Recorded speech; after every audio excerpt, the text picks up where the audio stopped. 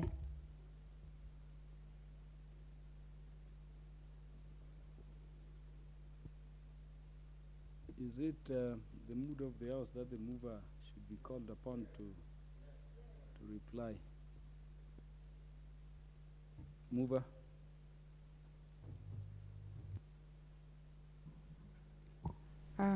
Thank you, Honorable Speaker.